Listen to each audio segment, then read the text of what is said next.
పుడుతున్నప్పుడు చాలా సంతోషకరమైనటువంటి విషయాన్ని తెలియజేయడానికి తన దూత వచ్చింది. ఏంటి ఆ విషయం అని అంటే బైబిల్లో ఖచ్చితంగా తెలియజేస్తున్నాడు. పిలుస్తున్నాడు ఆయన దూత ఏమనంటే, భయపడేవారులారా, దుఃఖంతో ఉన్నవారులారా, సమస్యల్లో ఉన్నవారులారా, ఆపదలో కుమిలిపోయి ఉన్నవారులారా, శాంతి సమాధానం లేక జీవిస్తున్న వారులారా, పాప బంధకాల చేత బంధింపబడిన వారులారా, మిమ్మల్ని అందరినీ రక్షించడానికి, మిమ్మల్ని అందరినీ విడిపించడానికి, ఉన్నతమైన స్థితిని బ్రతుకులు మార్చి అనేకులకు ఆశీర్వాదకరంగా మేము నిలబెట్టడానికి ఒక వ్యక్తి లోకానికి వస్తూ ఉన్నాడు. ఒక వ్యక్తి ఈ లోకంలో జన్మించబోతూ ఉన్నాడు. ఆయన ఎవరంటే సృష్టికర్త అయిన దేవుడు, అనంత జ్ఞాని అయిన దేవుడు. కనుక ఆయనే ఎందుకు వస్తున్నాడు అంటే పడిపోయిన వారిని లేవనెత్తడానికి, చెడిపోయిన వారిని బాగు చేయడానికి, అనేక రీతులుగా లోకంలో జీవిస్తూ శాంతి లేక సమాధానం లేక బ్రతుకుతున్న వారందరికీ ఇచ్చే సందేశం ఏంటంటే శుభవర్తమానము. ఏంటి శుభవార్త అంటే రక్షణ, ప్రేమ, కనికరము అనేటువంటిది చూపించడానికి ఈ లోకానికి ఒక వ్యక్తి వస్తున్నాడు. ఆయన మాట వింటారా? ఆయన మాట వినడానికి మీ హృదయాలు సిద్ధం చేసుకుంటారా? ఆ మాటకు విధేయులై మీరు జీవిస్తారా? జీవిస్తే మీ కుటుంబాల్లో నెమ్మది ఉంటుంది, మీ పిల్లలు దీవెనకరంగా ఉంటారు, మీ పిల్లలు ఆశీర్వాదకరంగా ఉంటారు. అంతేకాకుండా ఆయన చిత్తాన్ని బట్టి మీరు నడవగలిగితే మీ పిల్ల తరాన్ని ఆయన పోషించడానికి ఇష్టపడుతున్నాడు. కనుక ఒక్క మాట నేను చదివి త్వరగా ముగిస్తాను. ఒక్క మాట ఎస్ఐ గ్రంథము 66వ అధ్యాయము 5వ వచనం ఒకసారి చదువుకుందాం. ఇంకేమి చదవాల్సిన అవసరం ఒక్కరిని చదువుకుందాం. చదవగలరు ఎవరైనా? ఎస్ఐ గ్రంథము 66. జాగ్రత్తగా వినాలి. ఇది నా దేవుడు ఆయన పిల్లలైన వారిని మాత్రమే పిలుస్తున్నాడు, మిగతా వారిని అందరినీ కాదండి. ఆయన పిల్లలైన వారికి మాటను తెలియజేస్తూ ఉన్నాడు. కనుక మనం ఆయన పిల్లలం. ఆయన రక్తం ఇచ్చి, ఆయన ప్రాణం ఇచ్చి మనల్ని సంపాదించుకున్నాడు. మనము ఆయన సొత్తు అయిన ప్రజలము కనుక ఆయన మనల్ని ఏ విధంగా ఉంచాలనుకుంటున్నాడో ఖచ్చితంగా చెప్తున్న మాటను మనం మీద పిలుస్తూ ఉన్నాడు ఆయన. చదవండి అమ్మా. యెహోవా వాక్యమునకు భయపడు వారులారా ఆయన మాట వినుడి. మిమ్మును ద్వేషించుచు నా నామమును బట్టి మిమ్మును త్రోసివేయు మీ స్వజనులు మీ సంతోషము మాకు కనబడినట్లు, మీ సంతోషము మాకు కనబడినట్లు యెహోవా మహిమనందును గాక అని చెప్పుదురు. దేవునికి స్తోత్రం. ఇది దినాన ప్రవచనాన్ని దేవుడు తెలియజేస్తా ఉన్నాడు. దేవుని పిల్లైన వారికి దేవుడు ఇచ్చే సందేశము ప్రవచనం. ఈ ప్రవచనంలో ఏం చెప్తున్నాడంటే, నన్ను ప్రేమించు వారులారా అంటే దేవుని పిల్లలుగా పిలువబడుతున్న వారులారా, దేవుని వాక్యానికి లోబడి జీవిస్తున్న వారులారా, దేవుని చిత్తాలు పడి నడుస్తున్న వారులారా, దేవుని కొరకు శ్రమ అయినా దుఃఖమైనా కన్నీరైనా భరించి దేవుని కొరకు నిలుచున్న వారులారా, సంఘంలో సమాజంలో దేవుని యొక్క వాక్యానుసారంగా జీవిస్తూ దేవుని కొరకు సాక్షులుగా ఉన్న వారులారా, ఈ దినాన దేవుడు మీతో ఏం మాట్లాడుతున్నాడంటే ఏమి తిందామో ఏమి త్రాగుదామో అని ఆలోచించవద్దు. దేవుడు నిన్ను ఖచ్చితంగా పిలుస్తున్నాడు. నా వాక్యానికి భయపడేవారులారా. మనమందరం ఎవరిమి? ఆయన వాక్యానికి భయపడేవారు. వాక్యమైన దేవుడు మనల్ని ప్రేమిస్తున్నాడు. వాక్యమైన దేవుడు మనల్ని నడిపిస్తున్నాడు. వాక్యమైన దేవుడు మనల్ని బలపరుస్తూ ఉన్నాడు. వాక్యమైన దేవుడు మన జీవితంలో అద్భుతాలు చేయబోతున్నాడు. కనుక ఆయన చాలా ప్రాముఖ్యమైన మాట చెప్తున్నాడు. ఏంటి ఆ మాట అంటే, ఎవరైతే నిన్ను అవమానించారో, ఎవరైతే నిన్ను నిందించారో, ఎవరైతే నిన్ను దూషించారో, ఎవరైతే నిన్ను తక్కువగా చూశారో, ఎవరైతే నిన్ను అవమానించారో వారే మరలా నీ దగ్గరకు వచ్చి సిగ్గుపడి తల ఉంచుకుంటారు. కనుక నా ప్రియ జనంగమా, నా కొరకు సాక్షిగా నిలబడండి. ఈ పుట్టినరోజు కాదు, యేసుక్రీస్తు వారు పుట్టినాం కాదు, ఆయన మీరు జీవించినంత కాలం ఆయన కొరకు ఈ సాక్షులుగా ఈ లోకంలో నిలబడండి. మీ పిల్ల తరాన్ని దేవుడు ఆశీర్వదిస్తూ ఆశీర్వాదానికి వారసులుగా చేస్తాడు. దేవుడి కొద్ది మాటలను దీవించి ఆశీర్వదించునుగాక. కొద్ది మాటలు మనతో పంచుకున్న అయ్యగారికి ప్రత్యేకమైన వందనాలు తెలియజేస్తున్నాను. ఈ సమయంలో మన మధ్యలో అమ్మగారు మేరీ నెల్సన్ గారు ఉంటున్నారు. ఆఖరిగా ఆశీర్వాదం ఇస్తారు. ఆ తర్వాత మనం డ్రామాలోనికి వెళ్దాం.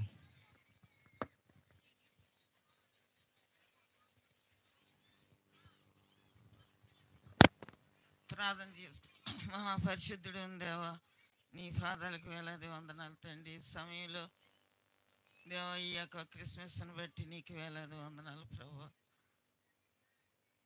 మేము క్రిస్మస్ జరుపుకుంటమే కాదు కానీ ప్రభువా, నిన్ను మా అంతరంగంలో చేర్చుకునే క్రిస్మస్ కొరకు నువ్వు ఆశతో ఎదురు చూస్తున్నావు తండ్రి. ఎన్నో సంవత్సరాలుగా ఈ క్రిస్మస్లు మేము చేతనే ఉన్నాం కానీ నా జీవితంలో మా జీవితంలో మార్పు లేదు ప్రభా. మార్పు లేని క్రిస్మస్ నువ్వు అంగీకరించే దేవుడు కాదు కదా ప్రభా. మార్పు కలిగిన క్రిస్మస్ కొరకు నువ్వు ఎదురు చూస్తున్నావు తండ్రి. ఏది నిజమైన క్రిస్మస్ మేము చేయగలుగుతున్నాము తండ్రి ఈ దినాల్లో. దేవా నీవే కనికరించమని అడుగుతు. ఈ యొక్క క్రిస్మస్ని బట్టి నీకు ఎలాగ నిన్ను స్తుతించాలో నేర్పించు. నీవు ఈ లోకానికి ఎందుకు వచ్చినావో మనుషులు దాన్ని గ్రహించలేకపోతున్నారు. నీవు ఈ లోకానికి పాపం తీసివేయటానికి వచ్చావు కానీ ప్రభా, ఏదో మేము ఆర్భాటంగా ఏదో చేయటానికి కాదు కదా ప్రభా. మా క్రిస్మస్లో నువ్వు అంగీకరించే క్రిస్మస్ మేము చేతి నువ్వు సంతోషించి ఆనందించింది.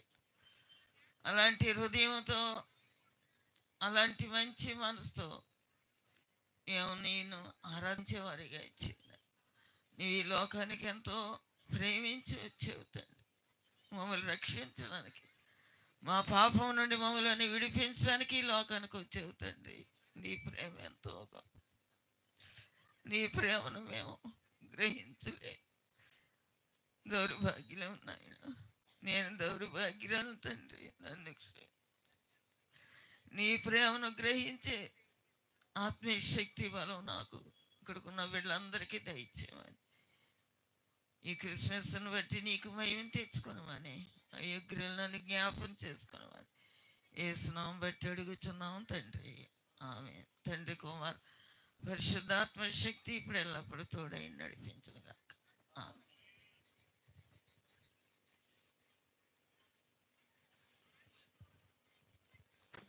ఇంతవరకు మా ఆహ్వానాన్ని మన్నించి ఎల్ఎఫ్ చర్చ్ గాంధీనగరం వారు నిర్వహిస్తున్నటువంటి ఐక్య క్రిస్మస్ ఆరాధనకి మీరందరూ వచ్చినందుకు మరొకసారి సంఘం తరపున మీకు అందరికీ హృదయపూర్వక వందనాలు తెలియజేస్తా ఉన్నాం. ఇంతవరకు ఎంతో ఓపికగా కూర్చుని ఉన్నారు. కొద్ది నిమిషములు మాత్రమే ఉన్నాయి. పాపం మిగిలిచిన భారం అనే నాటిక ప్రదర్శించడానికి సంఘస్థులు సిద్ధంగా ఉన్నారు కనుక కొద్ది నిమిషాల స్క్రిప్ట్ని మనం చూసి పాపం చేసినందువల్ల ఎటువంటి భారంలో వాళ్ళకి మునిగి ఉన్నారో తెలుసుకుందాం. దయచేసి మరి చాలా సావధానంగా మీరు అందరు ఇప్పటి వరకు కూర్చున్నారు. 20 నిమిషాల్లో ఈ దర్శనం ముగించబడుతుంది. ఎంతమంది డ్రామా చూడడానికి ఇష్టం చెప్పండి. అందరు ఇష్టమే కదా? అందరికీ భోజనాలు సిద్ధంగా ఉన్నాయి, ఎవరికి కొరత లేదు. అందరికీ సమృద్ధిగా చేయాలని అన్ని ఏర్పాట్లు అందరం కలిసి మరి గ్రామస్తులు, గ్రామ పెద్దలు, నాయకులు కూడా అందరూ చేయగలిపి చేస్తూ ఉన్నాం కనుక దయచేసి ఒక 20 నిమిషాలు ఎవరు మాట్లాడకుండా మీరు సావధానంగా ఉన్నట్టయితే కార్యక్రమం 20 నిమిషాల్లో ముగిస్తాం. దయచేసి అందరూ కూడా ప్రేమపూర్వకంగా కూర్చుని వినాలని, చూడాలని ప్రభుపేట మేమందరికీ మనం చేస్తూ ఉన్నాను.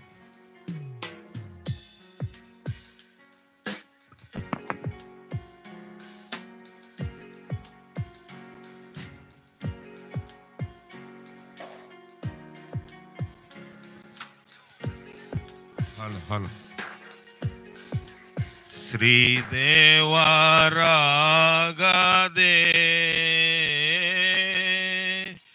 దారా మేరీ నారాయవతారా, దారా మేరీ నారాయవతారా, శ్రీదేవారాగదే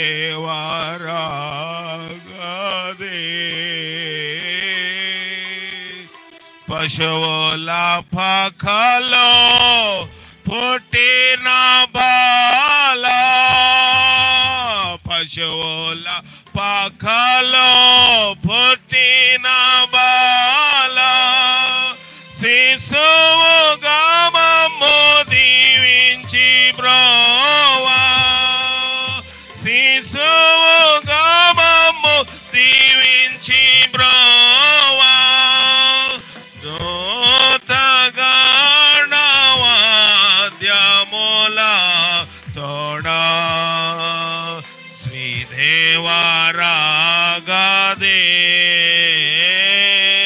జగత్ రక్షసి ఏ స్వామికి, జగత్ రక్షసి ఏ స్వామికి. క్రీస్తునేడు పుట్టెను, క్రీస్తునేడు పుట్టెను, క్రీస్తునేడు పుట్టెను. Check check. అది ఒక క్రైస్తవ కుటుంబం. ప్రతి ఆదివారము చర్చికి వెళ్ళే అలవాటు ఉన్న దైవభక్తి గల కుటుంబం. ఈ సమయంలో ఆ కుటుంబంలో జరుగుతున్నటువంటి సందర్భం మనం చూద్దాం.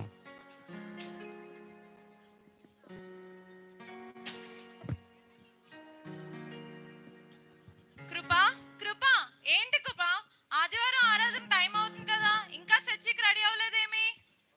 నేను ఈ చర్చికే కాదండి, ఇక నుంచి ఫంక్షన్లకి పార్టీలకి కూడా రాను. నువ్వు పార్టీలకి ఫంక్షన్కి రాకపోయినా మనకేమీ కాదు, కానీ ఆదివారం ఆరాధనకు వెళ్ళకపోతే ఆయన ఆజ్ఞ మీరువానం అవుతాం, చాలండి అవుతామని నీకు ఎన్నోసార్లు చెప్పాను కదా కృపా. చాలండి. 15 సంవత్సరాల నుంచి చర్చికి వెళ్తూనే ఉన్నాం, దేవుని ఆజ్ఞలు పాటిస్తూనే ఉన్నాం. దేవుడు మనకు పిల్లలు ఇచ్చాడా? ఇవ్వలేదు కదా. అయినా నాకు అర్థం కావట్లేదు, నా మీద కోపమా దేవుని మీద కోపమా? నన్ను ప్రశాంతంగా ఉండనివ్వండి. కృపా నేను రాను, మీరు వెళ్ళండి. చూడు కృపా, ప్రభువా నా కోసం కాకపోయినా నా భార్య కోసమైనా మా జీవితంలో ఒక అద్భుతం చేయి ప్రభువా. అలా భార్యాభర్తల మధ్య జరిగినటువంటి సన్నివేశం తర్వాత భార్య అయినటువంటి ప్రిస్కిలా మనసులో ఉన్నటువంటి ఆలోచన ఇస్తున్నాడు మనం చూద్దాం.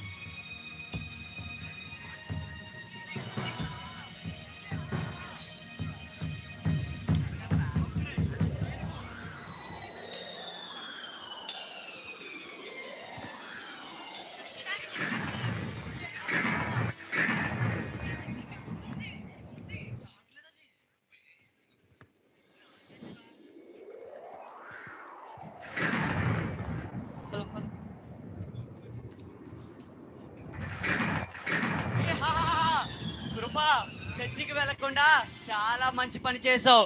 ఆదివారం చర్చికి వెళ్ళాలంటే నాకు చాలా ఇష్టం. వాళ్ళే నా ముద్దు బిడ్డలు. అయినా 15 సంవత్సరాల నుండి చర్చికి వెళ్తున్నావు. నీకు ఆ యేసు దేవుడు ఏం చేశాడు చెప్పు? ఈ చర్చిలో పాస్టర్లు దేవుడు చేస్తారంటూ అబద్ధాలు చెప్తారంతే. ఇచ్చే దేవుడే అయితే ఈ పాటికి ఎప్పుడో ఇచ్చేవాడు. ఇక నీకు పిల్లలు పుట్టరు కృపా. ఇదిగో నా మాట విని ఈ తాడు తీసుకొని ఉరేసుకొని చచ్చిపో. ఆహాహాహా.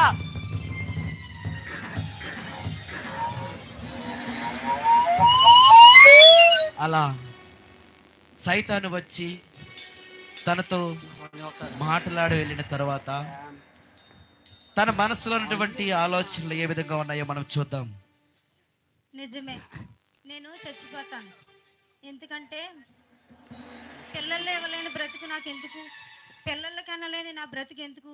నా బ్రతుకు వల్ల ప్రయోజనం లేదు. నేను బ్రతికి ఎవరిని ఉద్ధరించాలి? నేను చనిపోతాను. నేను ఎలాగైనా చనిపోతాను.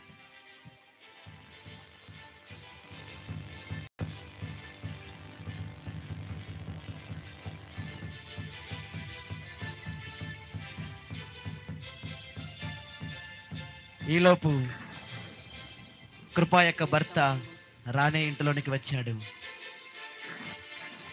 కృపా తలుపు తీయి, కృపా కృపా తలుపు తీయి. ఏం చేసుకుంటున్నా? ఆత్మహత్య ఏమైనా చేసుకుంటుందా? కృపా ఏంటా పిచ్చి పనులు? చర్చికి వెళ్ళి ఇదేనా నేర్చుకున్నా? ఏంటో తాడు బలవంతంగా ప్రాణం తీసుకుంటే వెళ్తారు. కృపా నన్ను క్షమించండి. చూడు కృపా, నీ మీద కావాలని నేను చేయి చేసుకోలేదు. నువ్వు చేసిన పనికి కోపం వచ్చి నేను చేయి చేసుకున్నాను. అంతేకాని ఇలాంటి పనులు ఎప్పుడు చేయి కృపా. మన పిల్లలు లేకపోతేనేమి ఎవరినైనా తెచ్చి పెంచుకుందాం, అంతేగాని ఇలా చేయకు కృపా. ఇలాంటి పనులు చేయనని నాకు మాట ఇవ్వు కృపా. దయతో నన్ను క్షమించండి. దేవుడు మనకి పిల్లలు ఇవ్వలేదన్న కోపంలో ఆత్మహత్య చేసుకోవాలనుకున్నాను. పోయిన ఆదివారం నాడు యేసు ప్రభువు పొందిన దెబ్బల చేత మనకు స్వస్థత కలుగుతుందని పోయిన ఆదివారం చెప్పిన మన పాస్టర్ గారు చెప్పిన వాక్యం ఇప్పుడే గుర్తుకు వచ్చిందండి. దయతో నన్ను క్షమించండి. మనకి దేవుడు పిల్లలు ఇచ్చినా ఇవ్వకపోయినా సరే దేవుడి కోసమే మన జీవితం, దేవుడి కోసమే మన జీవితం అండి. చూడు కృపా, 10 మంది కుమారుల కంటే నువ్వు శ్రేష్టమైన దానివి. పద ఇద్దరం వెళ్ళి వంట వండుకుందాం.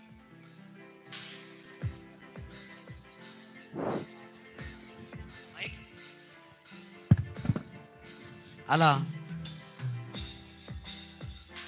కొన్ని దినములు గడిచిన తర్వాత వారు ప్రభు సన్నిధిలో కనిపెట్టినప్పుడు దేవుడు వారి యొక్క ప్రార్థన ఆలకించి ఆశ్చర్య రీతిగా కృప యొక్క గర్భం తెరిచి వారికి ఒక మంచి ఆడబిడ్డను అనుగ్రహించాడు. ఆ బిడ్డ తన జీవితంలో వచ్చినటువంటి సందర్భం మనం చూద్దాం.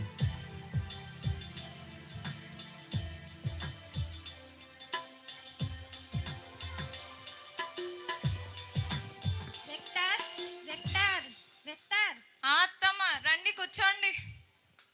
బాగున్నారా అత్తమ్మ? బాగున్నాను రా. నీ కూతురు పుట్టిందంట కదా, ఏది? కృపా పాపను తీసుకొని రా, అత్తమ్మ చూస్తారంట.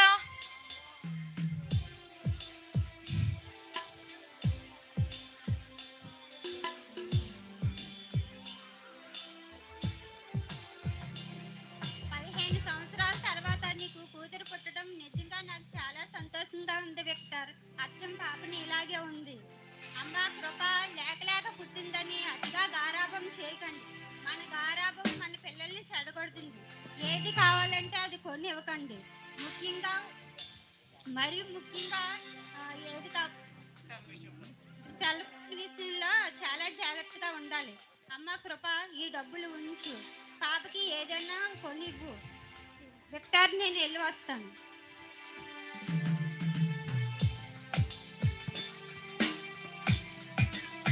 అలా ఆ బిడ్డ పెరుగుతూ 10వ తరగతి వరకు స్కూల్లో చదువుకుంది. ఆ బిడ్డ 10th క్లాస్ ఫస్ట్ క్లాస్లో పాస్ అయ్యి కాలేజీలో జాయిన్ అయిన సందర్భంగా తల్లిదండ్రులు ఆమెకు బర్త్డే పార్టీని ఏర్పాటు చేశారు. ఆ బర్త్డే సెలబ్రేషన్స్ ఇప్పుడు మనం చూద్దాం.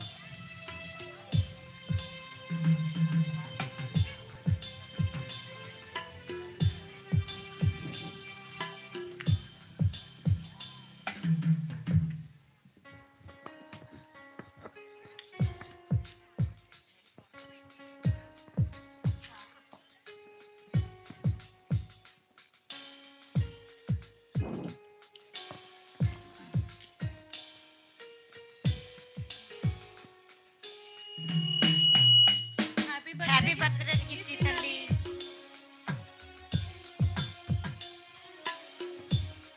Thank you daddy.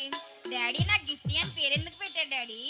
నీకు గిఫ్టీ అని ఎందుకు పేరు పెట్టానంటే అమ్మ, 15 సంవత్సరాల తర్వాత దేవుడు లేకగా నిన్ను మాకు బహుమానంగా ఇచ్చాడు. ఆ బహుమతిగా గిఫ్టీ అని పేరు పెట్టానమ్మా. పుట్టినరోజు సందర్భంగా ఈ చిన్న గిఫ్ట్ అమ్మా. వావ్, పరిశుద్ధ గ్రంథమైన బైబిలా డాడీ? చాలా బాగుంది. Thank you so much daddy. నేను బహుకరించిన ఈ బైబిల్ ప్రతిరోజు చదివితే నువ్వు ఏది అడిగితే అది కొనిస్తానమ్మా. ఏది అడిగినా కొనిస్తారా డాడీ? అవునమ్మా, ఏది అడిగినా కొనిస్తాను. చాలండి, అతి గారాబం చేయొద్దని నిన్న వచ్చి మీ అత్తమ్మగారు వచ్చి చెప్పారు కదా, అప్పుడే మర్చిపోయారా? అయినా రేపు మన గిఫ్టీ తల్లిని కాలేజీలో జాయిన్ చేయడం, అక్కడ ఎలా ఉండాలో ఏంటన్నది జాగ్రత్త లేనని చెప్పారా మీ బంగారు తల్లికి? చూడు కృప, నా గిఫ్టీ తల్లి మీద నాకు అపారమైన నమ్మకం. అది నిప్పు రవ్వ లాంటిది. ఎప్పుడు నాకు అవమానం తెప్పించే పని చెయ్యదు. చూసావా మమ్మీ, డాడీకి నా మీద ఎంత మంచి నమ్మకం ఉందో. నేను బాగా చదువుకొని పెద్ద డాక్టర్ అయ్యి డాడీ పరువు నిలబెడతాను మమ్మీ. నీకు జ్వరం వస్తే ఇంజక్షన్ కూడా నేనే చేస్తాను మమ్మీ. చాలేదే, కళల కంటే సరిపోతుందా? దానికి తగినట్టు కష్టపడాలి, అర్థమవుతుందా? Okay mummy. చూడు గిఫ్టీ తల్లి, కాలేజ్లో అందరూ నీ వల్లే మంచోళ్ళు ఉండరు, చెడ్డ స్నేహితులు కూడా ఉంటారు. వాళ్ళని జయించాలంటే అనుదినం నేను ఇచ్చిన బైబిల్ చదువుతూ ప్రార్థన చేసుకోవాలమ్మా. అలాగే డాడీ.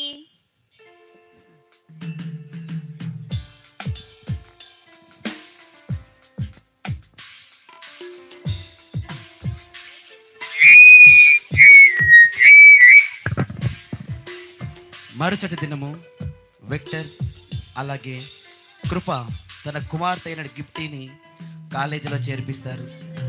తన తండ్రి చెప్పిన విధముగా రోజు బైబిల్ చదివి ప్రార్థించుకొని కాలేజీకి వెళ్ళి వస్తూ ఉంటుంది గిఫ్టీ. అలాగున దినములు గడిచిన తర్వాత ఒకరోజు తాను కాలేజీకి ప్రయాణం వెళుతున్న సందర్భంలో ఎదురైన ఒక అనుభవమును ఇప్పుడు మనం చూద్దాం.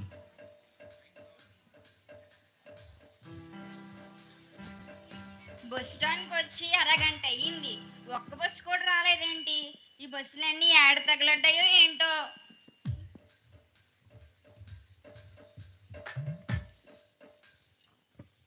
హాయ్ గిఫ్టీ. హాయ్ రమ్య.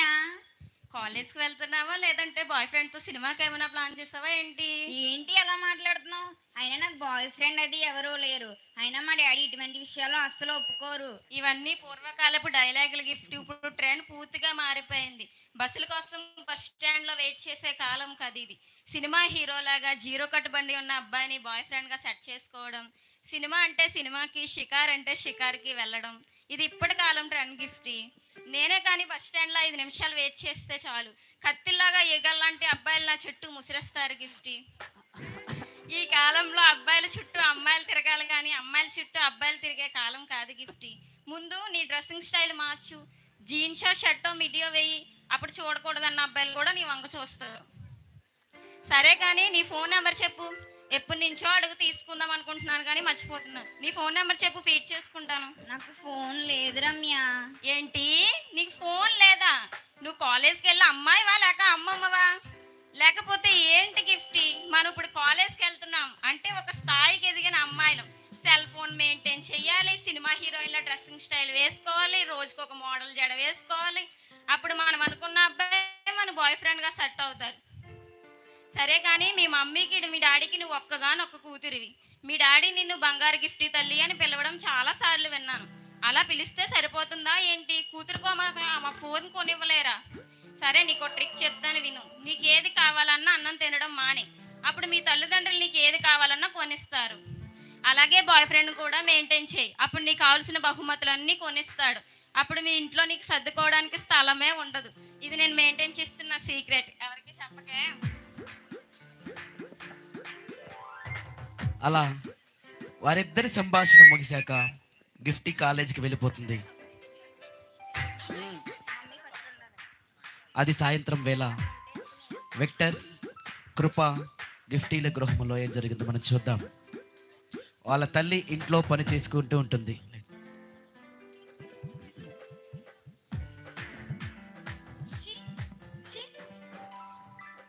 ఏంటమ్మా గిఫ్టీ తల్లి అంత చిరాకుగా ఉన్నావు? కాలేజీలో లెక్చరర్స్ ఏమైనా అన్నారా లేక బస్ స్టాండ్లో అబ్బాయిలు ఎవరైనా ఏడిపించారా? ఏం లేదు మమ్మీ, అయినా మీకు చెప్పినా ఏం లాభం లేదు. ఏంటమ్మా అలా అంటావు? అమ్మని అడుగుతున్నాను కదా, చెప్పాలి కదా. ఏం చెప్పినా బైబిల్ చదువుకో, ప్రార్థన చేసుకో. నువ్వు చెప్తేనే కదమ్మా నాకు తెలిసేది. నువ్వు చెప్తే నేను డాడీకి చెప్పి ఒప్పిస్తాను. ఏం లేదు మమ్మీ, మా క్లాస్లో అందరికీ మంచి మంచి కాస్ట్లీ ఫోన్లు ఉన్నాయి. నేను ఫోన్ లేకుండా కాలేజ్కి వెళ్తుంటే అమ్మమ్మ నిక్ నేమ్ పెట్టి పిలుస్తున్నారు మమ్మీ. మా క్లాస్ అబ్బాయిల ముందు నన్ను ఇమిటేట్ చేస్తున్నారు మమ్మీ. అయినా నాకు ఫోన్ కొనిస్తారా కొనివ్వరా? లేకపోతే నేను అన్నం తిన్నా, రేపు నుంచి కాలేజీకి కూడా వెళ్ళను మమ్మీ. అలా అంటదేంటమ్మా? ముందు వెళ్ళి బట్టలు మార్చుకొని వెళ్ళి బైబిల్ చదువుకొని ప్రార్థన చేసుకో. వెళ్ళు.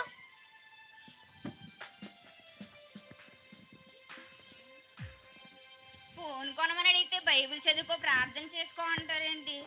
అసలు ఫోన్కి బైబిల్కి ప్రార్థనకి సంబంధం ఏంటి? నాకు అస్సలు అర్థం కావడం లేదు.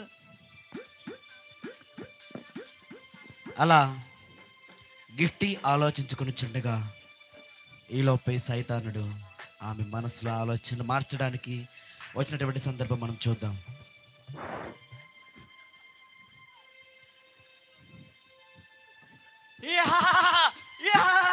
గిఫ్టీ డైలాగ్ అదిరిపోయింది. నీకే కాదు నాకు కూడా అర్థం కావట్లే ఎంత ఆలోచించినా. అయినా ఫోన్కి బైబిల్కి సంబంధం ఏంటి? నీ తల్లిదండ్రులకి నీవు ఒక్కగానొక్క కుమార్తె. నీ ఫ్రెండ్ అయిన రమ్యని చూడు, వాళ్ళ తల్లిదండ్రులు ఆమెకి ఏం కావాలన్నా కొంటున్నారు. నీ తల్లిదండ్రులు నీకు ఏం కావాలన్నా కొనడం లేదు. అవును, నేను ఈ లోక సంతోషం అనుభవించాలి. అయితే నీ మనసును నీ హృదయమును నాకు ఇస్తే నీ యేసు దేవుడు నీ తల్లిదండ్రులు ఇవ్వలేని స్వేచ్ఛ స్వతంత్రమును నేను నీకు తప్పక ఇస్తా. మరి నీ హృదయమును నాకు ఇస్తావా? నేను ఈ లోక సంతోషం అనుభవించాలి. నాకు ఈ లోక సంతోషమే ముఖ్యం. ఇదిగో నా హృదయం. బంగారు తల్లి హృదయం, బంగారు తల్లి హృదయం, ఇప్పుడు ఇది నా సొంతం. విక్టర్, కృపాల కుమార్తె గిఫ్టీలో తన ప్రవర్తన మార్పు రావడం వల్ల ఫోన్ నిమిత్తం ఆమె భోజనం చేయడం మానేసి కాలేజీకి వెళ్ళనని తెగేసి చెప్పడం వల్ల వారి తల్లిదండ్రులు ఆమెకు ఫోన్ ఆన్లైన్లో బుక్ చేస్తారు. ఇప్పుడు జరుగుతున్నటువంటి సందర్భం మనం చూద్దాం.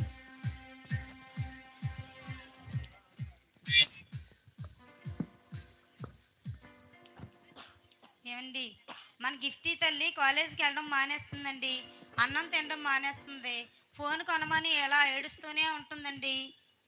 సరే అమ్మా, నా బంగారు తల్లి కన్నానా ఏంటి, దానికోసం ఒక ఫోన్ తీసి ఇవ్వలేనా? గిఫ్టీ తల్లి, అమ్మ బంగారు తల్లి.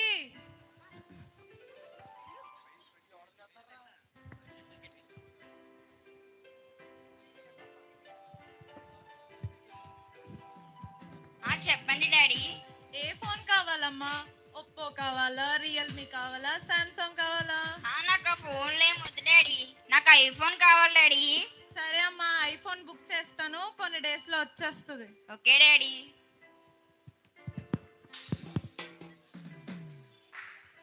ఎవరండి సార్ మీరు? సార్ ఎవరండి మీరు? నేనమ్మా కొరియర్ బాయ్ని.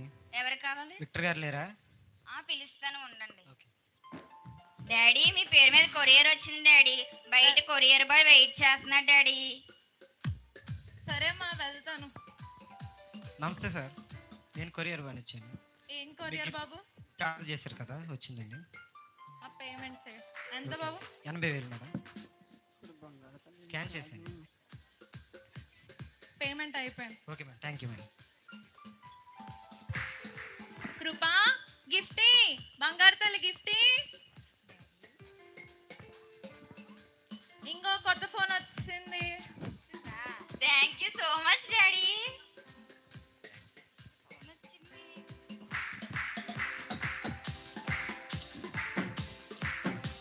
అలా ఫోన్ కొన్న తర్వాత కొన్ని దినములకు ఏమైందో మనం చూద్దాం.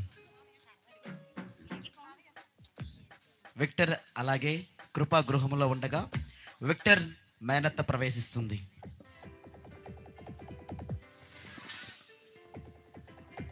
Victor, Victor, Victor. అత్తమ్మ ఎలా ఉన్నారు? కూర్చోండి. బాగున్నారా అత్తమ్మ? బాగున్నాను రా. కూర్చోండి అత్తమ్మ. అరే విక్టర్, నీ కూతురు ఎక్కడెక్కడో తిరుగుతుందని నేను చెప్దామని వచ్చాను రా. నా కూతురు అలాంటిది కాదు అత్తమ్మ, ఎవరినో చూసి ఎవరో అనుకుంటారు. నా కూతురు నిప్పు రవ్వ. ఒరే నా కళ్ళు బాగానే కనబడుతున్నాయి రా. నీ కూతురు ఎక్కడెక్కడో తిరుగుతుంది, రోజుకొకడు బండి మీద తిరుగుతుంది, 24 గంటలు ఫోన్ తోటే ఉంటుంది. ఇప్పటికి నేను ఒక 100 సార్లు చూశాను రా. పరిస్థితి మన చేయి దాటక ముందే మంచి సంబంధం చూసి పెళ్లి చేయాలి, లేకపోతే మన పిల్ల మన చేతుల్లో ఉండదు. తర్వాత నీ ఇష్టం. సరేరా, నేను వెళ్ళొస్తాను. నా గిఫ్టీ తల్లి అలాంటి పనులు ఎప్పుడు చేయదే. నాకు అవమానం తెచ్చే పనులు గురించి ఆలోచించాలి నేను.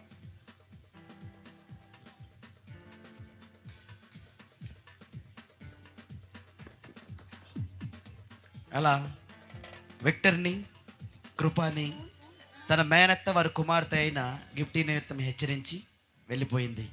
తర్వాత ఏం జరిగిందో ఇప్పుడు మనం చూద్దాం.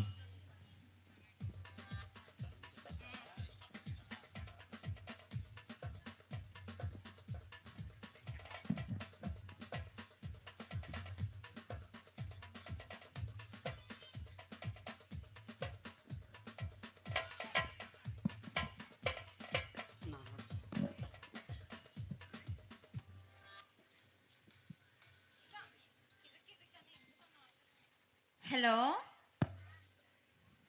హలో ప్రణయ్, ఎక్కడున్నావు? నేను బయట ఫ్రెండ్స్ తో పార్టీలో ఉన్నాను. నీకు ఒక ఇంపార్టెంట్ మ్యాటర్ చెప్పాలి ప్రణయ్. ఏంటి అంత ఇంపార్టెంట్? నా పార్టీ మూడ్ ఆఫ్ చేయకు. ఏంటి అలా మాట్లాడుతున్నావు? మా ఇంట్లో మన లవ్ అఫేర్ గురించి తెలిసిపోయింది ప్రణయ్. మా ఇంట్లో నాకు సంబంధాలు చూస్తున్నారు ప్రణయ్. Oh congratulation. అయితే పెళ్లి చేసుకో. దీనికి నా పర్మిషన్ ఎందుకు? ఏంటి ప్రణయ్ అలా మాట్లాడుతున్నావు? సీరియస్ గా మాట్లాడుతున్నావు, జోక్ చేస్తున్నావా? లేదు, నిజంగానే చెప్తున్నాను. నేను పెళ్లి చేసుకోవాలని ఎప్పుడు అనుకోలే. ఎప్పుడు నీతో ఎంటర్టైన్మెంట్ కోసమే నేను నీతో ఉన్నాను. వాట్? ఎంజాయ్మెంట్ కోసమా? ఆ విషయం నాకు ముందే ఎందుకు చెప్పలేదు ప్రణయ్? అలా అనుకో ప్రణయ్, నేను నిన్ను పెళ్లి చేసుకోవాలనుకున్నాను ప్రణయ్. ప్లీజ్ ప్రణయ్, ఫోన్ పెట్టకు ప్రణయ్. హలో,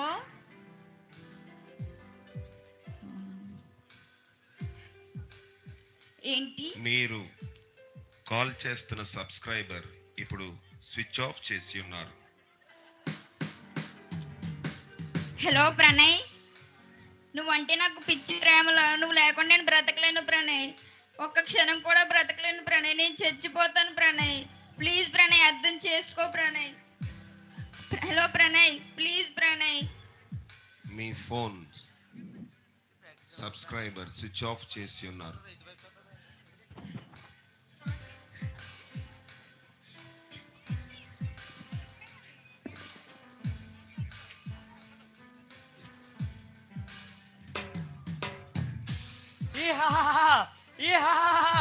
నువ్వు ఇప్పుడు బంగారు తల్లివి కాదు, నువ్వు ఇప్పుడు అగ్గివి కాదు, ఆరిపోయిన పొగ్గివి.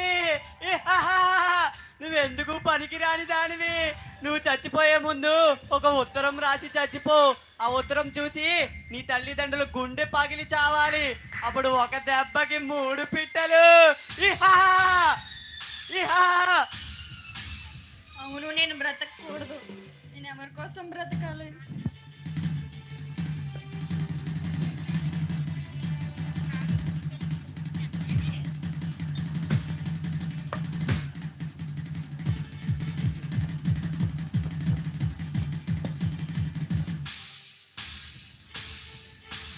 నన్ను క్షమించండి మమ్మీ డాడీ. మిమ్మల్ని నేను మోసం చేశాను. మీరేమో నా మీద ఎంతో నమ్మకం పెట్టుకున్నారు, నేనేమో మిమ్మల్ని మోసం చేశాను. నన్ను క్షమించండి. మీరు నన్ను ఎంతో ప్రేమ చూపించారు, కానీ నేను మాత్రం మీ నమ్మకాన్ని ఒమ్ము చేశాను. నన్ను క్షమించండి.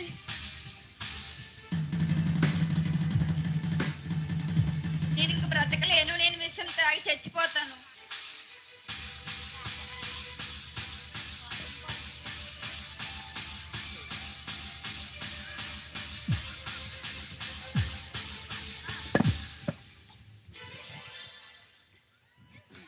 గిఫ్టీ, గిఫ్టీ తల్లి లేగమ్మా. గిఫ్టీ తల్లి, కాఫీ తాగేసి కాలేజ్కి వెళ్ది కానీ లేగు.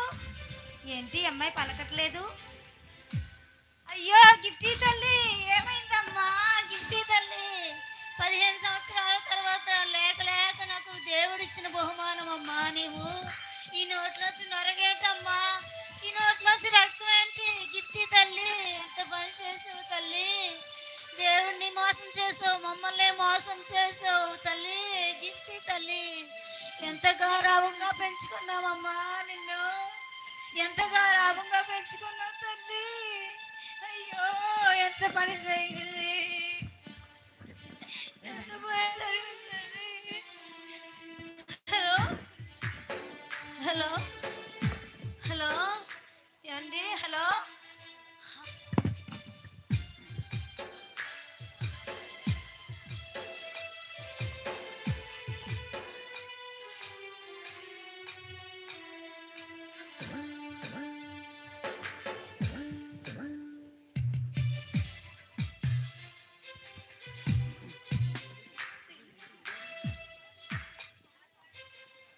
కృపా, కృపా, గిఫ్టీకి మంచి సంబంధం తీసుకొచ్చానమ్మా. అమ్మా కృపా, అబ్బాయి ఫోటో కూడా తీసుకొచ్చాను. కృపా, కృపా, ఏంటి ఎవరో పలకలేదేంటి? కృపా, కృపా, కృపా, లేమ్మా. అయ్యో ఏమైంది? కృపా లేదమ్మా. కృపా, ఇద్దరు ఎలా పడి ఉన్నారు? అయ్యో దేవుడా. కృపా లేదమ్మా. కృపా, గిఫ్టీ, కృపా, గిఫ్టీ, ఇంకెక్కడ కృపారా? కృపా లేదు, గిఫ్టీ లేదు. చూడరా ఇద్దరు ఎలా శవాల్లో పడి ఉన్నారు. అందుకే నేను చెప్పాను రా, నా మాట వినలేదు. గారాబం చేయకురా అంటే వినలేదు. చూడరా ఇద్దరు శవాల్లో పడి ఉన్నారు. నీ బంగారు తల్లి ఏదో ఉత్తరం రాసింది, చూడరా. ఇదిగో చదువు. ఇది చదివితే నేను జరగవలసిన ఏర్పాట్లు నేను చేస్తాను. గిఫ్టీ తల్లి, నేను చెప్పమన్నట్టుగా నువ్వు బైబిల్ చదువుంటే ఇలా శవంలో పడి ఉండేదాను కాదమ్మా. లేకు తల్లి, నా బంగారు తల్లి, నువ్వు నన్ను మమ్మీనే కాదమ్మా, ఆ దేవుడిని కూడా మోసం చేసావు తల్లి. కృపా లేకు కృపా, నన్ను వంట చేసి వెళ్ళిపోయావేటి కృపా. కృపా లేకు కృపా, గిఫ్టీ తల్లి కూడా చచ్చిపోయింది. కృపా లేకు. ప్రభా, నేను ఎవరి కోసం బ్రతకాలి? ఈ బ్రతికి ఎవరి కోసమే?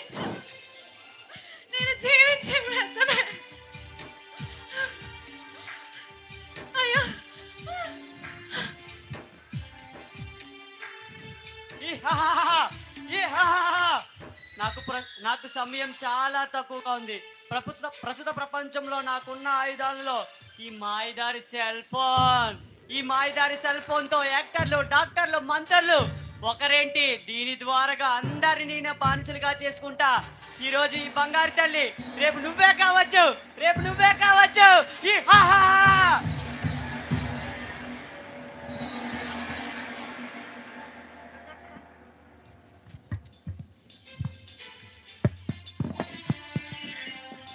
Thank you so much.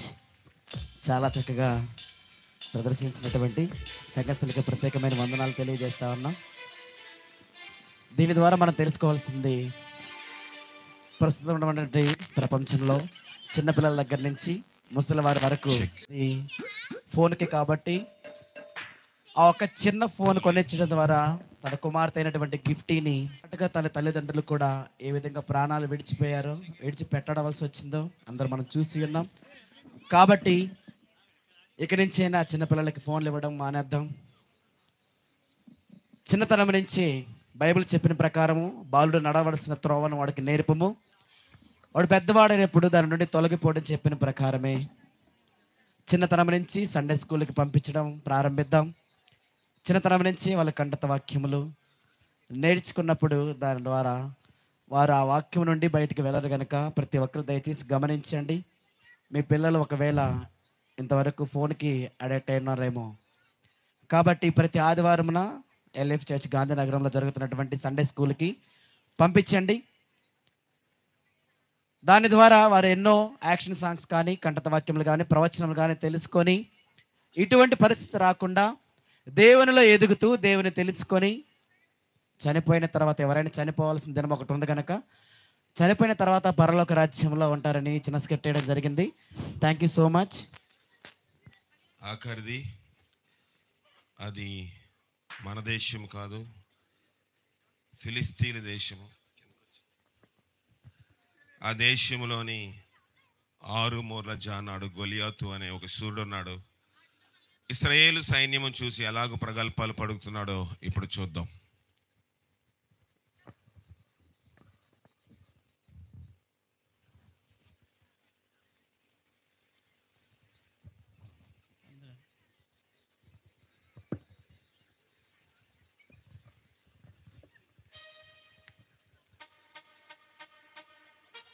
అందరికీ వందనాలు, అమ్మగారికి వందనాలు.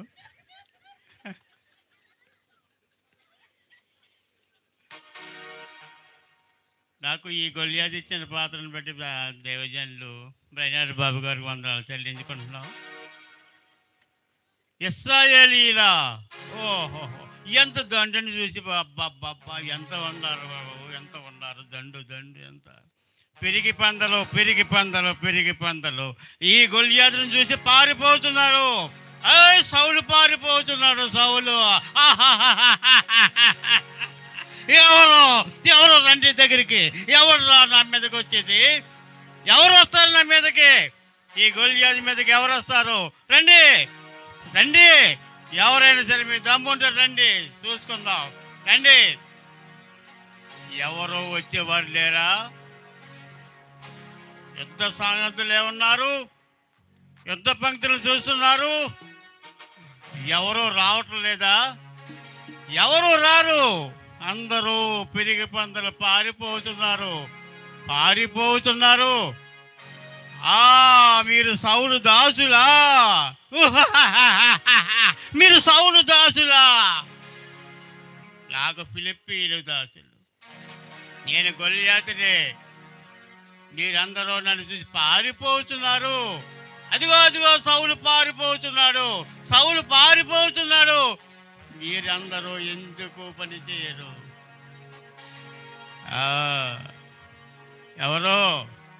ఇలాగా గొలియాతు ప్రగల్భాలు పలుకుతుండగా ఇశ్రాయేలు దండులో నుంచి దావీదు అనబడిన ఒక బాలుడు ఏ రీతిగా వస్తున్నాడు, అతను చూసి గొలియాతు ఏ రీతిగా సవాల్ చేస్తున్నాడో చూద్దాం. అప్పుడే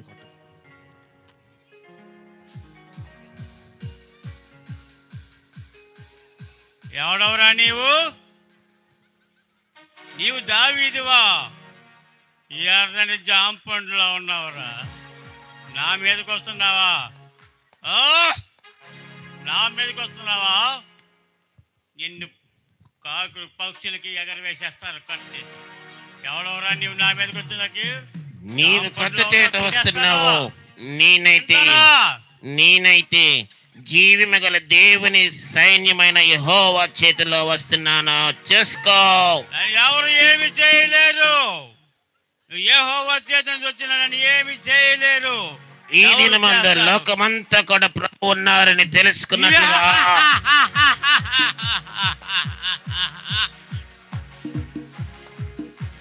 ఆ రీతిగా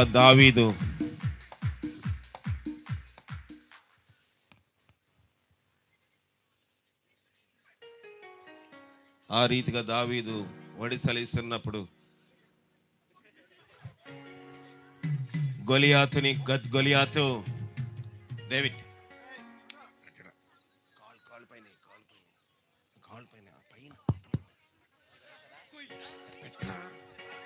ఆ రీతిగా దావీదు గొలియాతుని హతమార్చినట్లు మనం చూస్తా ఉన్నాం. యుద్ధము యెహోవాదే, సర్వశక్తి ఏ స్వామికే. లైట్స్ ఆఫ్ అయిపోయి.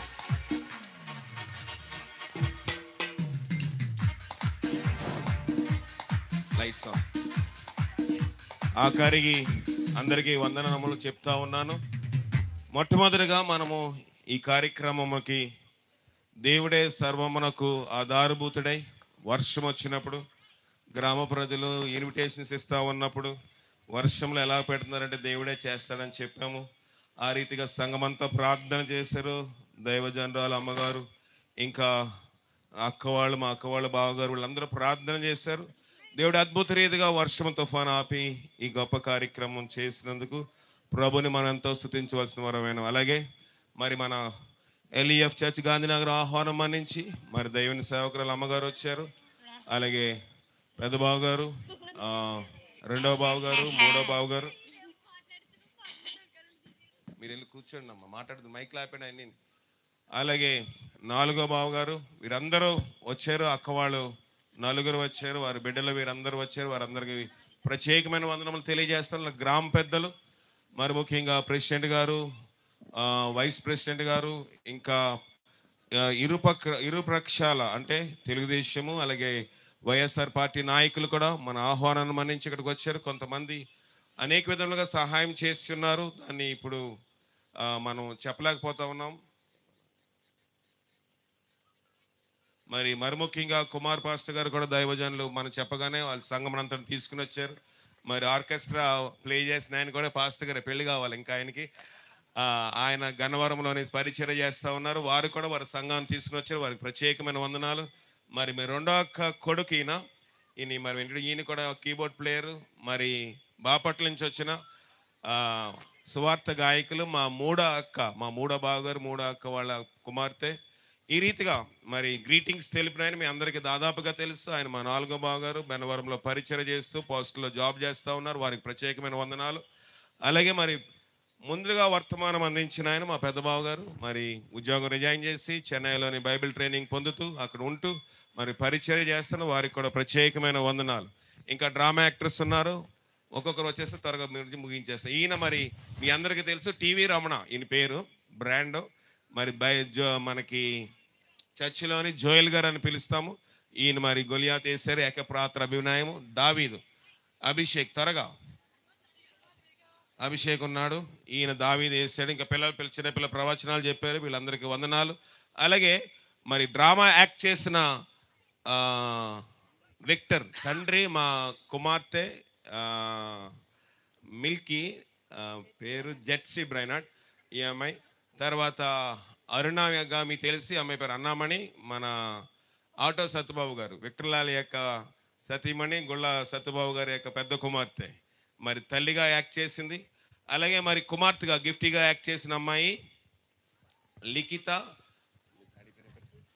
ఆడూరి సత్యబాబు గారి కుమార్తె. మరి అమ్మాయి ఒక్కదే వారి గృహంలో దేవుని సందుకు వస్తుంది. మరి గిఫ్టీగా యాక్ట్ చేసింది, అమ్మాయికి ప్రత్యేకమైన వందనాలు. అలాగే అత్తగా యాక్ట్ చేసిన అమ్మాయి గుళ్ళ సచివతి గారి కుమార్తె గుళ్ళ భవాని బ్యూలా అమ్మాయి పేరు, అమ్మాయి వేసిన అమ్మాయి ప్రత్యేకమైన వందనాలు.